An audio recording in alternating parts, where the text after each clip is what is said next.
Hey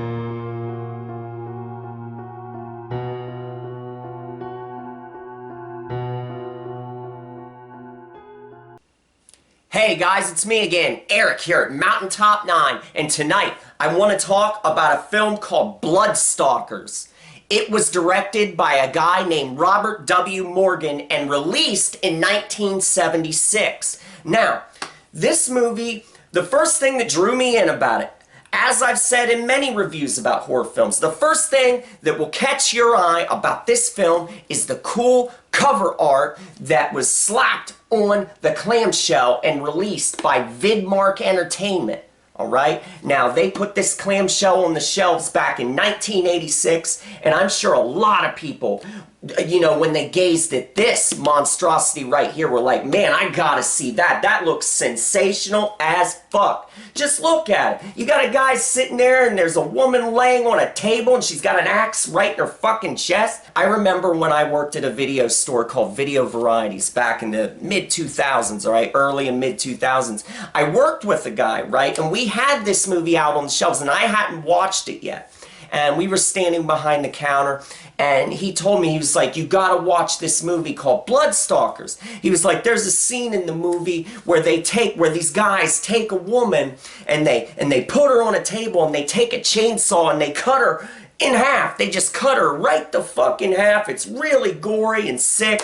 And I remember saying, wow, I gotta check that out, because I hadn't seen it yet. We had so many damn movies, and, you know, I had such a big collection. This was a flick that I hadn't got around to watching yet. It had kind of slipped through the cracks, so to speak. Even though I liked the cover, I just hadn't gotten around to viewing the damn thing. So I finally watched Bloodstalkers, okay? I don't remember, around 2004, 2005. And when I did, I remember thinking to myself, where the fuck is the scene where the girl gets chopped in half with a chainsaw?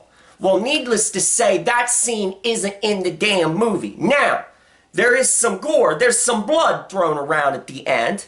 I'll grant you that. But it's not like this dude told me, alright? This dude that I worked with. I don't know if this guy was fucking huffing paint or what. I don't know what the hell was wrong with him, okay? But he was very sorely mistaken. I think he was getting his damn thoughts jumbled together, because that does not happen in this fucking movie. But anyway, let me tell you a little bit about the plot of this movie. And I want to tell you straight up, there's going to be total spoilers in this review, but it really doesn't fucking matter. If you've never seen Bloodstalkers, this isn't, you know, a masterpiece or anything like that. This is a cheap B-movie, and it's not on the top of anyone's award list. Let's just put it that way. And the best way I can make this an interesting review is to give spoilers, okay? Because the best things happen in this movie. The best things that happen, the most gruesome and fascinating things, they all happen at the end. All the excitement's at the end of this goddamn thing. So there will be spoilers. Now, this movie is about two couples. For some reason, they decide they want to go out to this goddamn cabin out in the fucking Everglades, alright? And that's how they want to spend a nice, relaxing weekend. The dude in charge of this trip, his name is Mike, alright? He's the guy with the brown hair. Now, he's the strong dude of the group. He's the alpha male. He's the guy in charge. He was in Vietnam, so he's got some post-traumatic stress going on. And then his wife, sitting in the passenger side seat of the car, her name is Kim. Now, she complains a lot. She doesn't really want to go down to the damn Everglades and stay out in this cabin with no fucking electricity. Anyway, I must point out, Kim's got like a Johnny Ramone haircut going on. I don't know how that's visually appealing. I mean, she's a pretty girl, but Jesus Christ, that's a horrible hairstyle. And then the other two people in this group are Daniel and his wife, Jerry. So they get down there into the damn Everglades. They stop at this gas station, alright? And the old guy there, this old guy at this gas station, he looks like fucking Freddy Krueger or something. I mean, what crawled up this guy's ass? And he's got a damn attitude. He says, hey, don't go to that cabin. You don't want to go there. You know what's out there? Bloodstalkers. Bloodstalkers haunt the land out there. Now, this is a 1970s horror film, alright? Or quasi-pseudo-horror film. I don't even know if this film is purely horror, but what other label are you going to slap on it? Romantic comedy? So let's keep going on a horror film. So anyway, it's a 70s horror flick. You've got a guy saying, don't go out there. It's not a good idea. Now, where have we seen that before? Whether it be Texas Chainsaw Massacre or Hills Have Eyes, these people always know.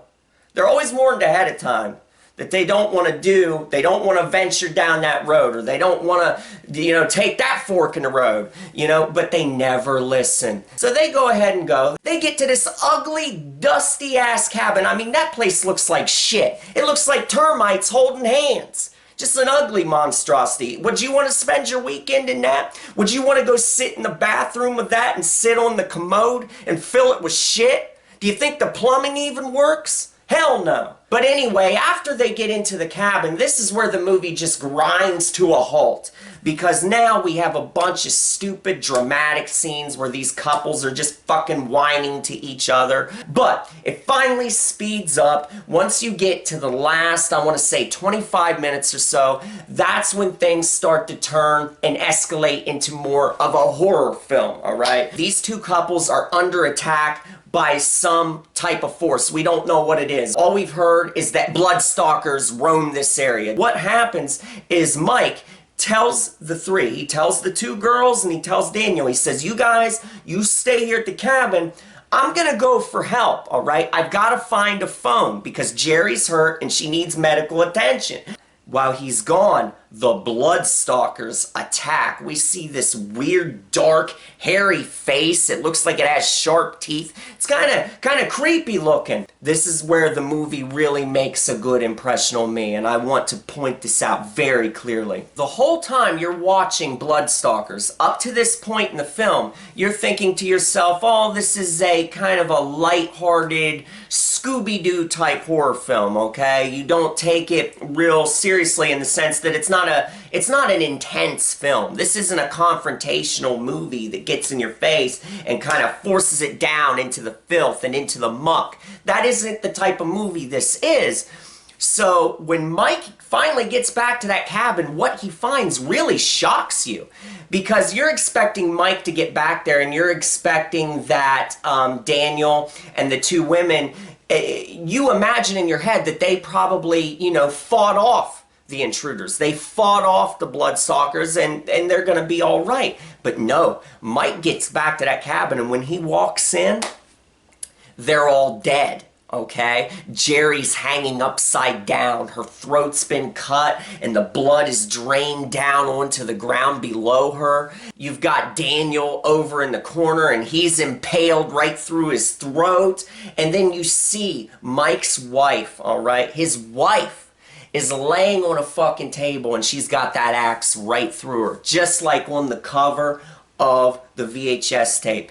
And man, I gotta tell you, when I first saw this scene in the movie, when it gets to this part here in Bloodstalkers, I remember thinking, wow, I didn't expect that. The whole tone of this movie throughout, like I said, it's not an intense movie, so you don't expect this. You think at least a couple of these people are going to survive. So I do appreciate the fact that the movie spares no expense in walloping you over the head. It's kind of confrontational in that sense. Now, we come to find out, Mike comes to find out that there aren't creatures stalking this land and this cabin.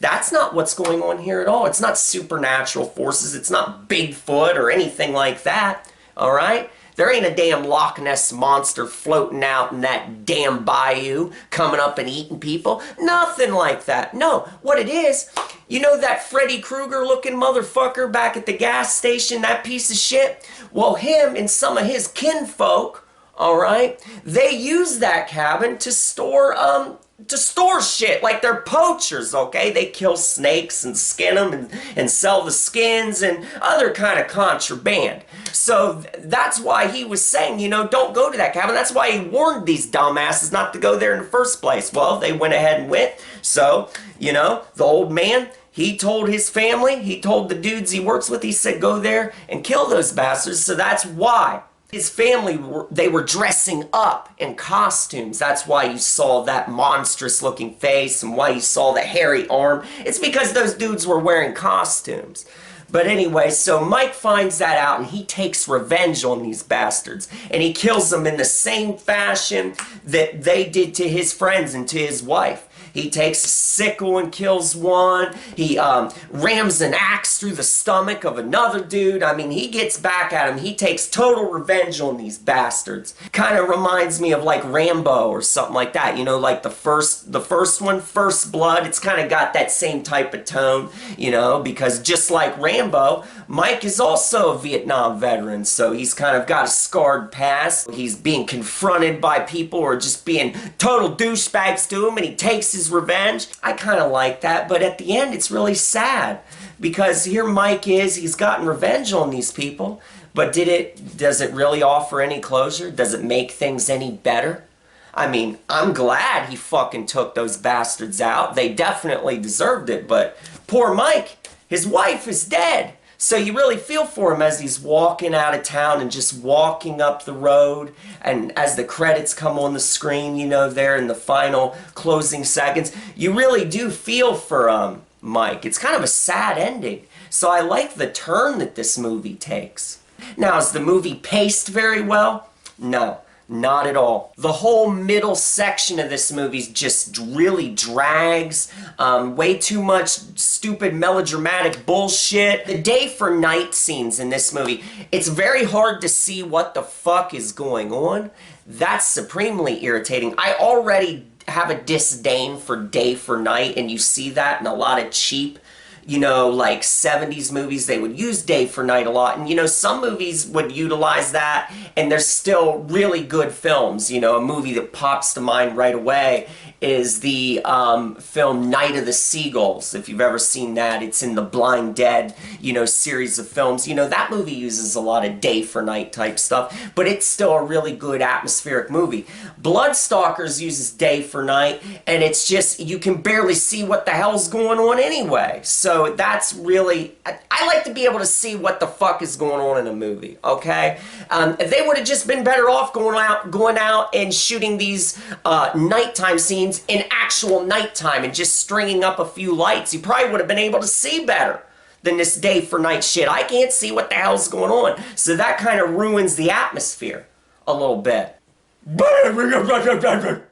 I were going to grade Bloodstalkers, I'd give the movie a C-, alright? That's what I'd give it if I was giving it grades like that. If I was rating it on the star system, ooh, I want to be generous and give it 2 out of 4. It borders on like a 1.5 out of 4, though. I mean, if I'm being totally bluntly honest. But I want to be generous and give it 2, just for the sheer impact of the fact that they go ahead and just brutally dispatch, you know, Mike's friends and his wife, just for that alone. And his bloody revenge that he takes upon these dudes. I gotta give it 2 stars just for that, because I like how it pulls out all the stops.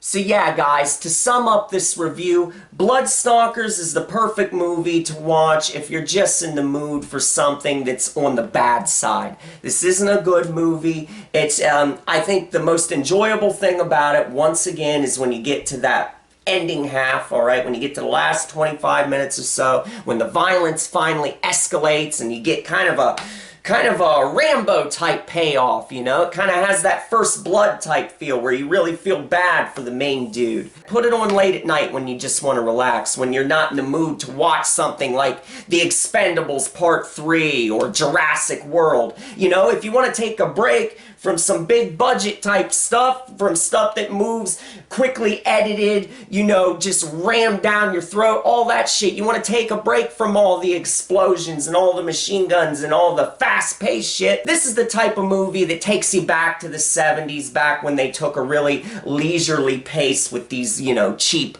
B flicks. So Bloodstalkers has that type of vibe. So I say give it a watch at least once. You might like it. You might not. But anyway, guys, let me know in the comments section. Have you ever seen Bloodstalkers? What do you think of it? And guess what, guys? I'll be seeing you again real soon.